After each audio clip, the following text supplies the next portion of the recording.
Hello, everybody. Hello. Thank you all so much for joining us tonight, both in person and online. We are delighted to welcome St. Louis author Emily Soderberg and her new book, How to Talk to Your Dog About Murder. It's a situation I know we've all found ourselves in before, so excited to learn how to deal with that. So some notes before we begin. Tonight's event is only possible because of your support. When you shop at Left Bank Books, your money stays right in our local economy, so it helps to keep our streets paved and our parks beautiful and everything else that we love about St. Louis. Of course, it also helps us to support authors and put on events such as this. So thank you for shopping local and for joining us tonight. Those of you joining us from online, thank you for being here as well, wherever you may be. You can get signed copies of the book from our website, left-bank.com. If you want to leave a question for the Q&A, just type it as a YouTube comment, and I'll keep an eye on that too. We at Left Bank Books are always working on incredible new events for readers of all ages. This Saturday, we're excited to be welcoming Oyenkan Braithwaite, whose new book, Cursed Daughters, is a wickedly funny, brilliantly perceptive novel about love, female rivalry, and superstition. So I'll be here at 6 on Saturday, and I hope you can make it. So Emily Soderberg has always loved reading and writing mysteries. She was born and raised in Little Rock, Arkansas, only moving away for college. She graduated with honors from WashU in St. Louis, where she studied religious studies and German, subjects that have come in handy exactly twice. She's lived in St. Louis ever since because moving seems like a that's all. These days, she spends her free time up in the air as a trapeze and aerial hoop coach, and she might be tempted to run off and join the circus, but her cats do prefer a more subtle style. Her new book is called How to Talk to Your Dog About Murder, a book that author Deborah Blake says everyone is going to be talking about. It's a charming new mystery that features a dog behavioralist whose dedication to her newest client drags her into intrigue and mayhem. Clever and filled with heart, this one will keep you turning the pages until way too late. Joining us for this conversation is Left Bank Books' very own event coordinator, Shane Mullen, who reads an incredible amount of mystery books. So when he says he's enjoying mystery novel, that says a lot. And he's going to be enjoying this one. So please give a wonderful welcome to Shane and Emily Soderberg. Thank you, Evan. So my first question is going to be about this being local.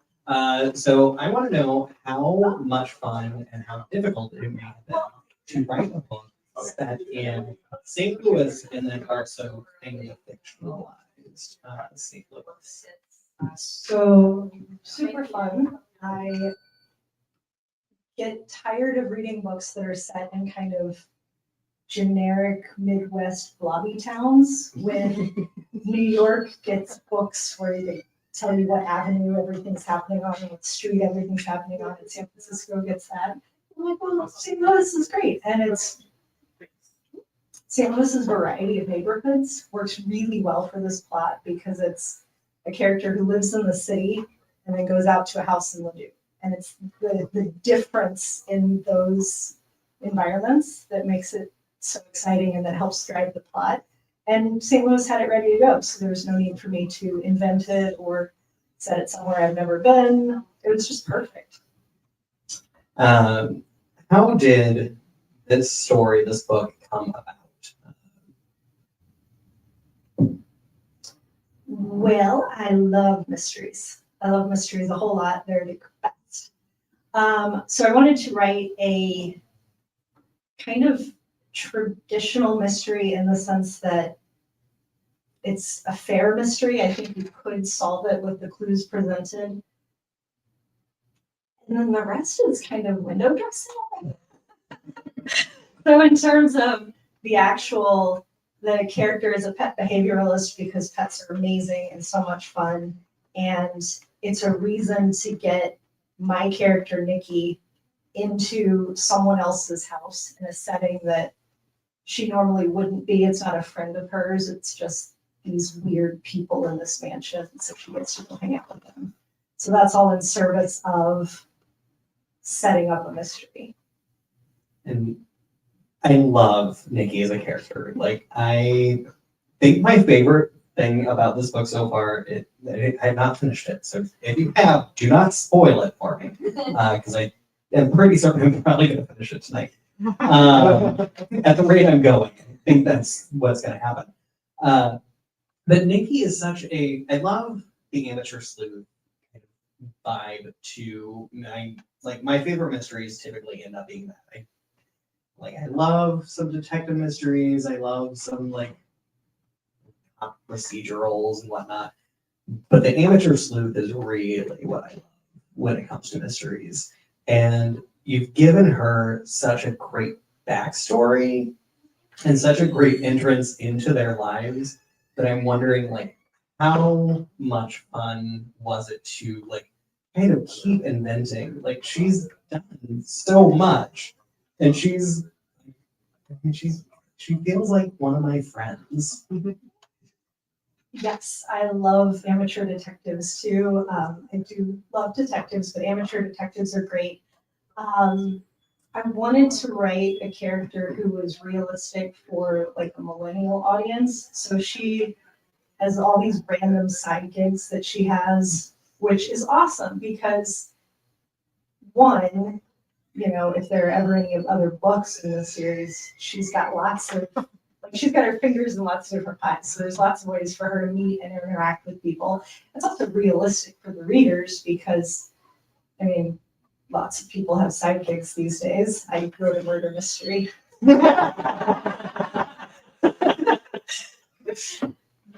Yeah, and a thing I really like in books is when you get a sense that you're seeing a tiny snapshot of what's going on.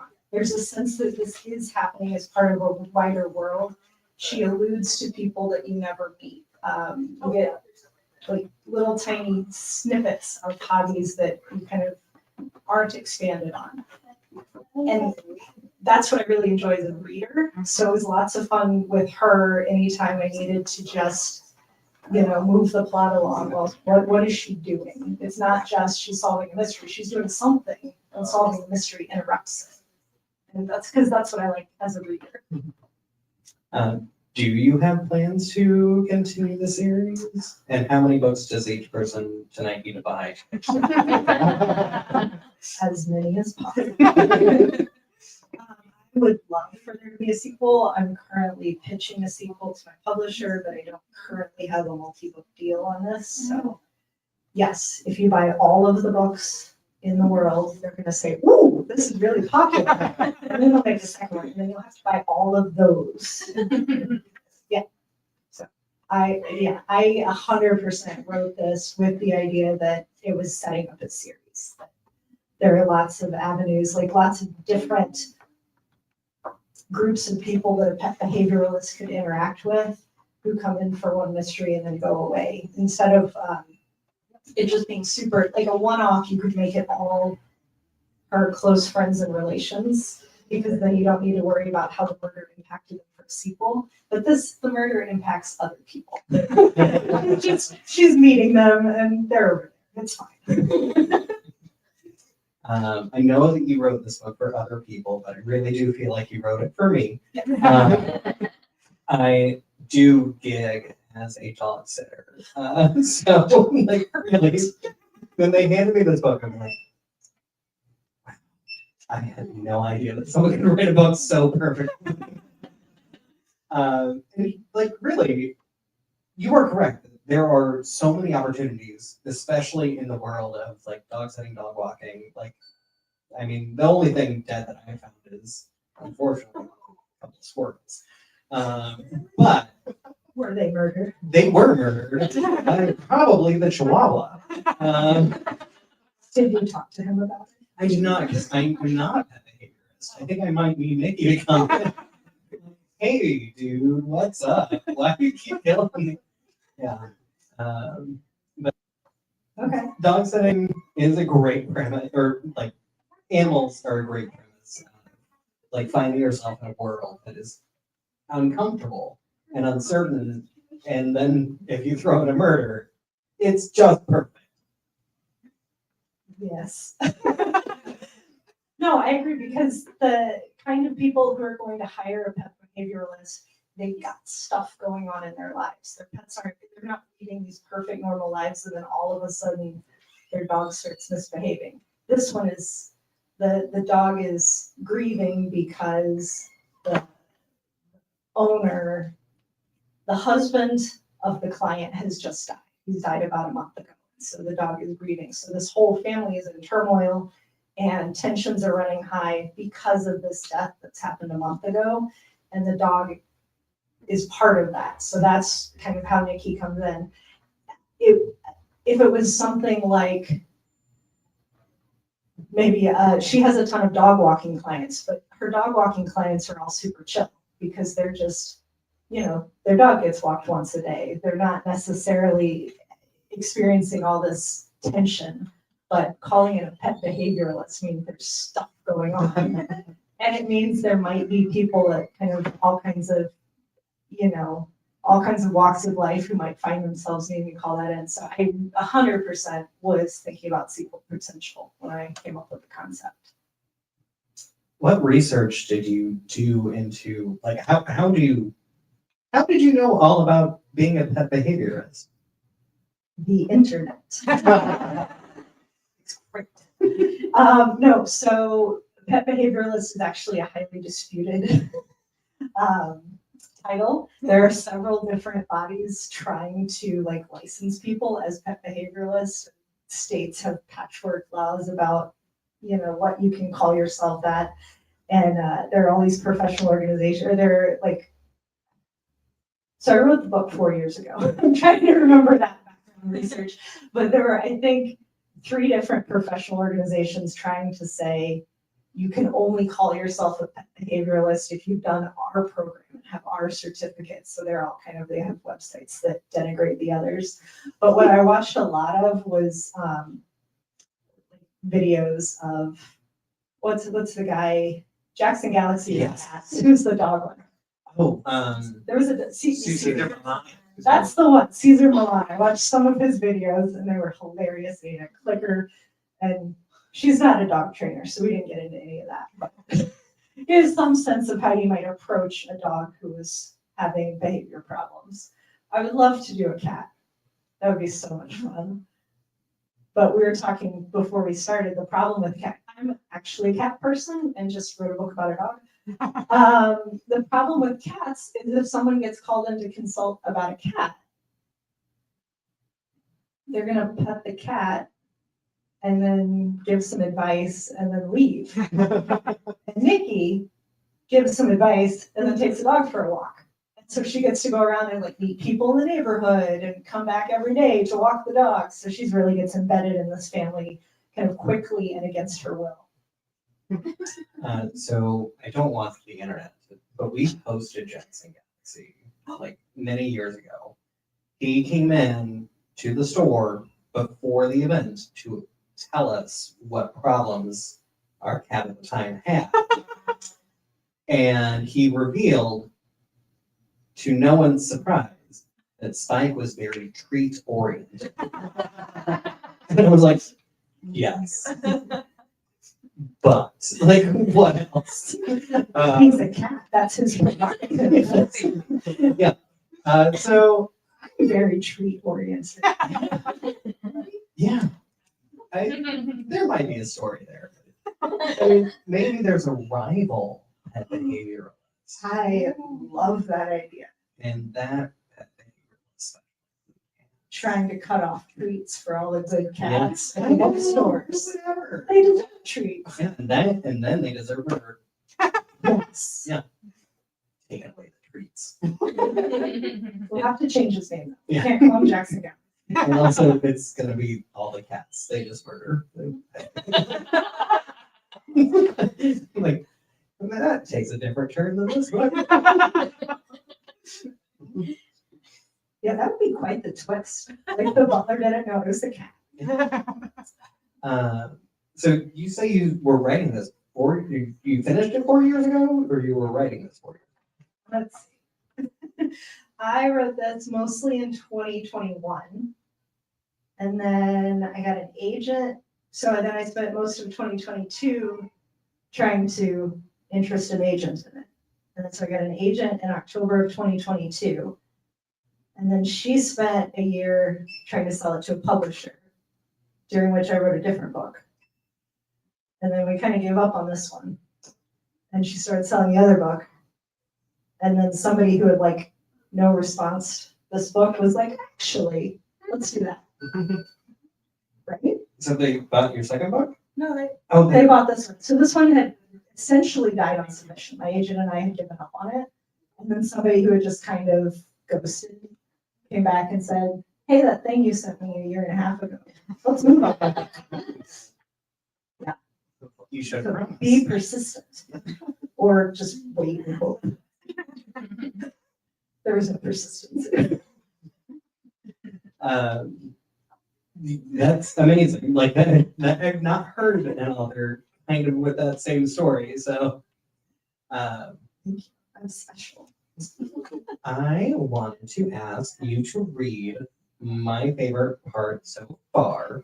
Because this part, has anyone else read the book? Oh, a few people have, yeah. So I want you to read the part that so far to me, as a South St. Louisan, really just screams South St. Louis.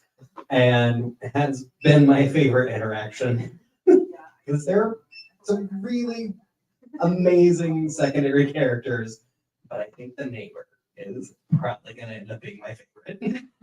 So I will 100% read this section. There is one Bosnian name in the section Sean asked for that I 100% looked up how to pronounce 4 years ago when I.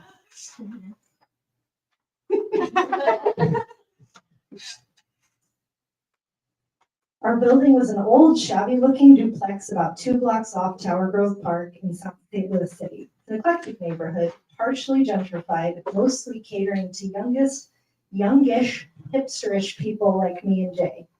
We lived on the top floor of the duplex for a couple of years, dreaming of the day when we could buy a place of our own.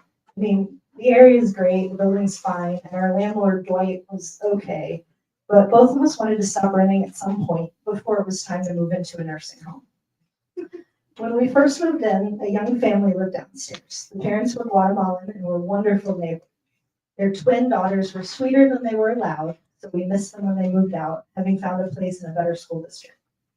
Next came an elderly Bosnian woman, there temporarily while her son built an addition to his house to create space for her. She had lived in South City, just a few blocks away, in anticipation of no longer being able to live on her own, sold her home to finance the expansion of her son's previously one-bedroom house.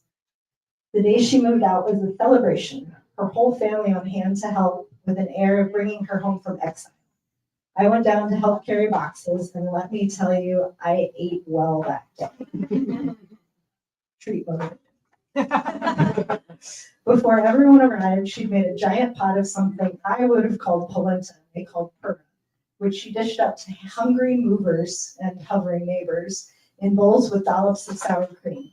We got her place cleared out within a couple of hours, just in time for lunch, some kind of beef and cabbage-filled pastry pocket. Delicious, but I ate mine with one eye fixed on a platter of baklava waiting for dessert. Before meeting Mrs. Bosnian name, I'd never had homemade baklava. A decades-long deprivation, she took it upon herself to remedy over and over a year or so we shared a building. By now, the downstairs unit had been vacant for a couple of months, but at about 8:30 that Monday morning, I heard the unmistakable sounds of a new neighbor. First came the alternating engine noises and beeping of a moving truck trying to maneuver our street, lined as always with bumper-to-bumper parked cars on both sides. Next, several people clomped up the wooden porch steps, and then I heard the outside door to the other unit open. I toyed with the idea of hunkering down and pretending I didn't exist. Jay would be home for a few hours. I'd spent the whole night before socializing with strangers, and I hadn't expected to have to do so again so soon. But I'd have to leave in a little bit anyway, and they would still be carrying boxes in, and I couldn't count on being able to sneak past them. I'd have to pretend I hadn't heard and be off. So I sealed myself, changed out of my pajamas, put on shoes, and went downstairs onto the porch. I timed it wrong. When I made it outside, no one was visible. Our new neighbors and the movers were either inside the apartment with the door shut or maybe at the moving truck. My plan for this encounter had been based on creating a chance meeting. I would come out our door and run into them on our porch, introducing myself and welcoming them to the building. Now I was left standing by myself, trying to decide what to do. Should I knock on their door? Surely they'd be back out any minute. I suddenly wished that I smoked. How convenient it would be to reach into my pocket and light up a cigarette right now. That would be the most natural scene in the world. I'd be on the porch smoking, and we'd bump into each other and fall into conversation. The threat of future lung cancer seemed preferable to the other alternative I seriously considered at that moment, which was going back inside and crouching on our stairs, just on the other side of the door, until I heard the new neighbors come out and then stepping out with oh so natural, perfect timing. Instead, the new neighbor came out onto the porch while I was standing there, unable to make up my mind. White woman, younger than me, maybe early 20s, with almost waist-length wavy hair. She wore a blue billowy top that looked like something you'd expect to see on a medieval minstrel, with cuffs that gaped open to reveal dozens of beaded bracelets and bangles on each wrist that clanked and jangled when she moved. Oh, hi there, I started. I'm Nikki. My husband Jay and I live upstairs. I pointed, apparently worried that this concept might be foreign to her. Welcome to the building. She grinned, a genuine smile that made her whole face light up. Nikki! Oh, I'm so glad to meet you. I'm Michaela. We're going to be best friends. I think I took a small step back. On the new neighbor spectrum, loner with serial killer vibes and clingy, needy, desperate for interaction were at opposite ends, but equally bad. But Michaela seems sweet. I told myself that maybe she comes on strong as a first impression, but settles down as you get to know her. I decided to give her a chance while cautiously keeping her at arm's length. Where are you moving from? A polite question, but nothing too personal. That was the way forward.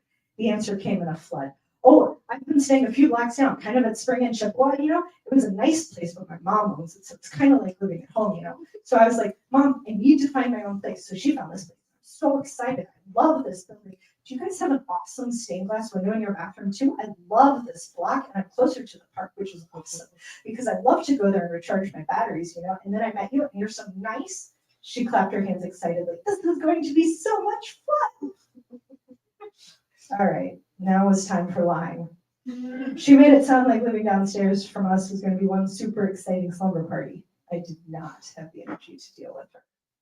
It was so great to meet you, Michaela, but I was just running out. Good luck with the rest of the move. This last part I called over my shoulder, already hurtling down the porch steps at breakneck speed. Thank God I'd stashed my phone, wallet, and keys in the pocket of my hoodie before leaving. If I went back upstairs now, I risked getting trapped up there all day. Too early for my weekday morning group walk with a doxy named Lady, a German shepherd named Princess, and a mutt with lopsided ears named Maniac McGee. I went to the neighborhood coffee shop and bought myself a cardamom latte. If you get exiled from your own home unexpectedly, you're allowed to treat yourself. That's the law. Thank you. I do think I lived in that apartment in St. Louis. It was, I think Spring in Connecticut or somewhere in there.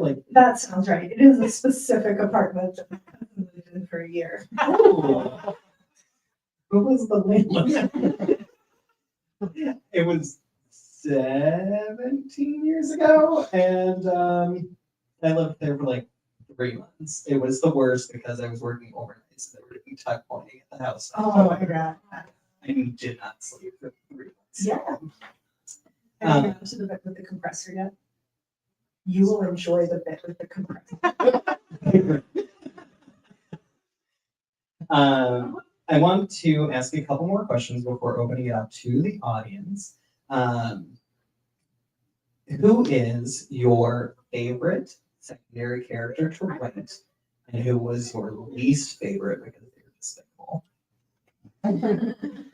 Why would you assume I don't like to write despicable characters?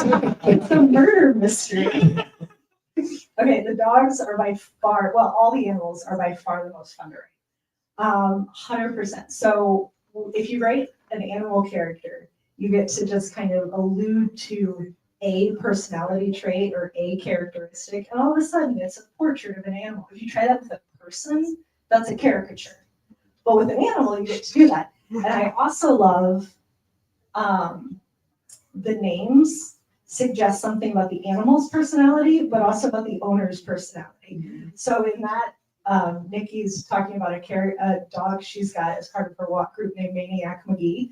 And I'm like, you instantly know stuff about the people that own that dog. And you know something about that dog. So that is so much fun. There are animals shoehorned in everywhere here. It's great. And that's because I get bored sometimes and then toss in another animal. It's great. And some of them are based on actual animals that I've known, and some of them are just made up. Who did I dislike writing? So the problem, I find it more challenging. I wouldn't say I dislike it, but I find it more challenging to write characters who have to exist and have to be a certain way for the plot. But you might have to do a little bit of naughty wrangling to explain why they're that way. Does that make sense? So if I have a character that I need to always jaywalk, that's not true. But if you have a character that for plot reasons needs to always jaywalk, then you have to kind of work backwards and figure out a plausible motivation for somebody always jaywalking. And it's rewarding if you get it figured out, but that's more challenging than just writing a dog named Maniac McGee who loves squirrels. One of the characters owns a couple of restaurants, and I was trying to piece together what restaurants I think they are, and I think that it's pretty, like I think I had You went too deep in the lore. like that's how much fun it is to read about. Like there's another local author who like she did make up other places or names for places that were like one of them was a place that I used to work, and I was like, there is no way that this cannot be. And she was like, yeah, it is. No one else has gotten that so far. And it's like, because I know it inside and out. You described it perfectly. But like some of the places, I feel like even though the names are changed, I feel like you described it enough or given it enough of a wink to what I think it could be. Might be completely wrong. But what was the most fun kind of nod to St. Louis that you did? So the one that was kind of self-indulgent is there's an art supply store she goes to. It's probably right after where you are in the book. And it's a lot like the bookstores in St. Louis in that it's kind of an old building that started as just a storefront, and then as it expanded, they kind of knocked through walls and took over different rooms in the building, and it's so much bigger, and she just wanders around. And I spent entirely too many pages describing it because I love stores like that. It's called Crosshatch, and it's in this book near Tower Grove, but I think it's based on a store I wandered into once on Cherokee, but I'm not 100% sure. It was a while. I don't know if it's still there. But art supply stores and bookstores are amazing. I mean, if you do set a scene in, it does go on our So it's Emily Giffen and like a couple of other, like we've put a character in a couple of books. So just saying, if you really want the next bestseller, just throw a scene in there with our bookstore. We will all be forced to sell 10 copies per day. You're not going to do that anyway? I mean, I am, yes. I will do that. I can't make them. So I need to go for the Wikipedia. Yeah. All right. I think that if you all have a question, I will run the microphone around because now it is the fun time for you all to ask questions.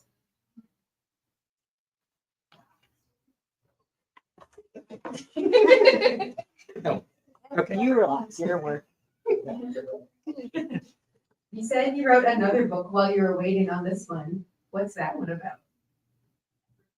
That is a character. I actually told Elise this last night. It's in Cleveland, which I've never been to. That's a woman who runs into somebody she hasn't seen since high school and discovers that that friend has set herself up as a private detective and thinks that's the most absurd thing in the entire world. What do you mean you're a private detective? Like in a book? What are you talking about? And then someone gets murdered and it comes in quite handy.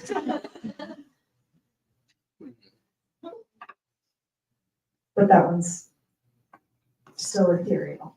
Like I have the Word doc, you know, whether anyone ever buys it is another question, but I like it. You could write a trip to Cleveland off on your taxes. Yeah. Oh. Unbiased, just suggestion you're making there. Any other questions online as well? Nope. Wait, tuning in, this is from online audience, tuning in super late, so my apologies if you've already answered this. I'm an aspiring author, and the hardest part for me to come up with is plot, especially for something like mystery. How do you do it? Man, I really wish it was linear. Honestly, I kind of start with a kernel of an idea and then it octopuses out from there. And so if I figure out that I want this scene to happen, well, okay, what needs to have happened before that in order for this scene to happen? And it just kind of builds from there. I don't want to get too much into the plot of this because it is a mystery, but it really is. I'm not quite an outliner. I'm more of a blob spreader. I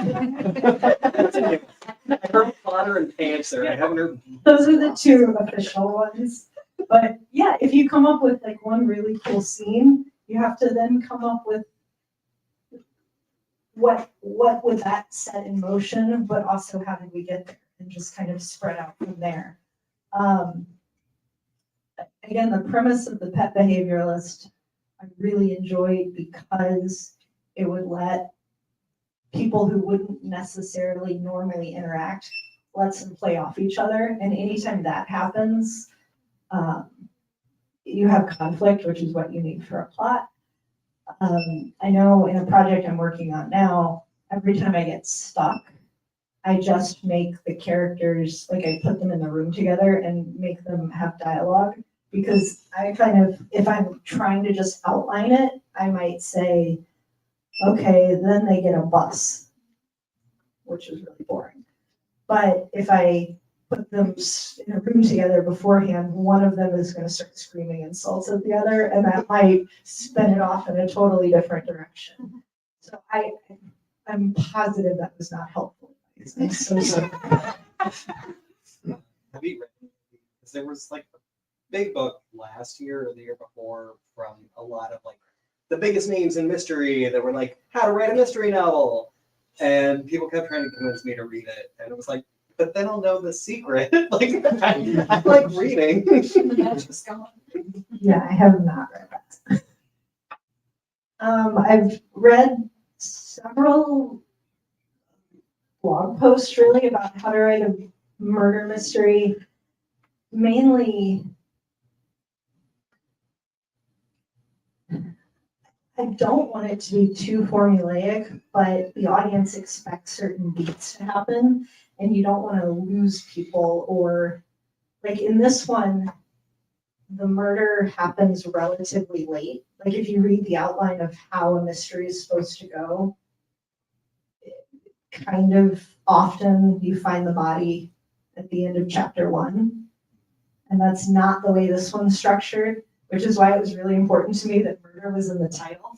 I didn't want anybody coming in and being like, why am I reading about this pet behavioralist? There's a murder? What? Yeah. So, but I think it was necessary for the structure of the book. Does that help? Yeah. I do think that you did it very smartly. When I first cracked open the book and I was like, oh, well, there's clearly the dead person. Like, that's the dead body. And it was like, no, there's something more going on here. So, like, it did hook me in a way that a lot of mysteries don't have that, like, really meaty hook. Like, you do have to kind of get, like, you find the body and then it feels like some mysteries you go on for a couple of chapters being like, so why do I care? Like, like bad people do bad things. Thank you very much. There's one structure that's super popular called the two-body plot or something, where there's a body at the end of chapter 1, and then there's a body like 2/3 of the way through the book or 3/4 of the way that like raises the stakes and usually disproves what the leading theory had been up to that point. And it's once you know about it, you can see that structure in books a lot. I don't love it because like I don't want to necessarily do that all the time because I've been ruined by Midsummer Murders, which Deepak is laughing because she and I have talked about Midsummer Murders before. Midsummer Murders, it's really just solved by process of elimination because all the suspects keep turning up dead. And so in straying away from that, and I love Midsummer Murders, let's be clear. And in straying away from that, I probably overcorrected. But Were you influenced by any recent murder films? Like this had some vibes. I've not finished it, but it had some vibes of like Knives Out or Glass Onion. Female protagonist who's entangled in the plot of it. yeah, 100%. It wasn't honestly until I finished it that I was like, oh, okay, Knives Out exists.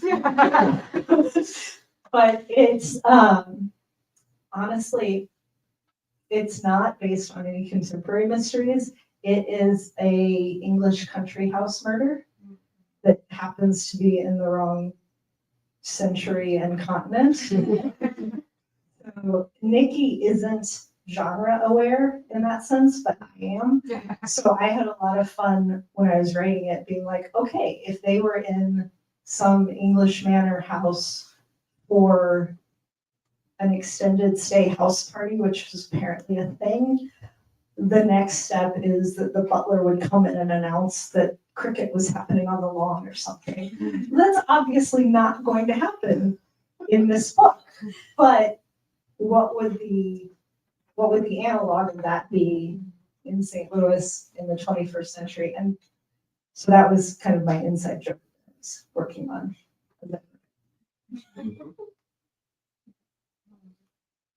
I'll just pause. So did you try writing, because most mystery novels that are from a narrator, like an outside person that's dictating, and it's, I feel, so much easier because you can see 5 different things. How did you tackle being the first, it's from one person's perspective? So it's not uncommon in cozy mysteries to have the amateur detective be in first person. It was originally, the first version of this was a little more fourth wall breaky. My favorite narrator in the entire world is Archie Goodwin from the Nero Wolfe series by Rex Stout. And he is explicitly writing down these adventures, like in an article form, kind of in a John Watson structure, but American. And so Nikki originally was like, this was a blog post or something like that. And then I ended up having to back off a lot of that and went through editing and everything. But again, that's my favorite voice in mystery fiction, because you get, it's not quite an unreliable narrator, but you're coming through the filter of someone's perceptions that may be self-aggrandizing or may be vain in that moment. And so that was a lot of fun. Did you get down to any like awesome like rabbit holes? If it's gonna give away any plot, Yes. don't worry. But like in your research, any really interesting rabbit holes? Yes. My So- ADHD self. Were you here when we talked about Susan Milan? No.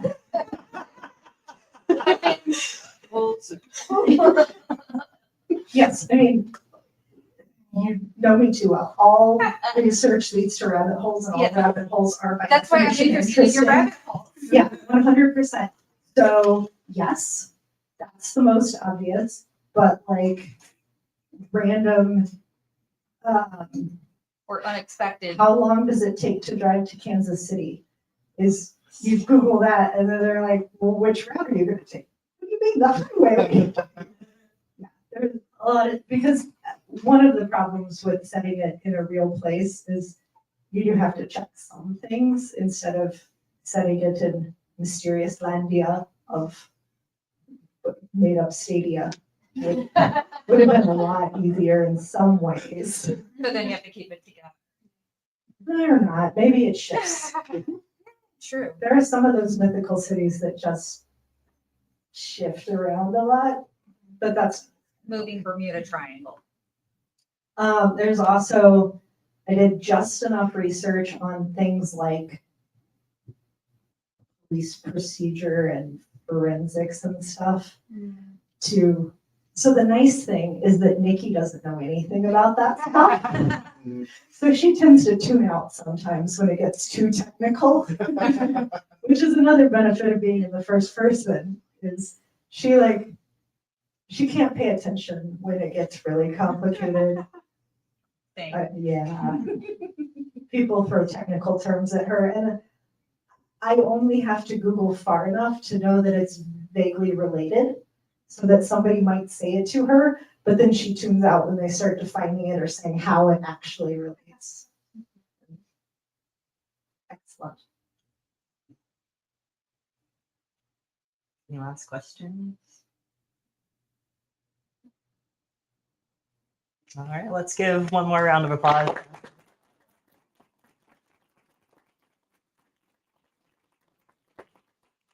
And thank you all so much for coming tonight. We've got books for sale at the desk if you don't have yours yet. We're going to do the signing line just kind of straight through here. So we'll do that. And then, yeah, we're open till 8, so feel free to hang out and browse, and we appreciate you coming. Thanks. And next, back to regular. This is so fast.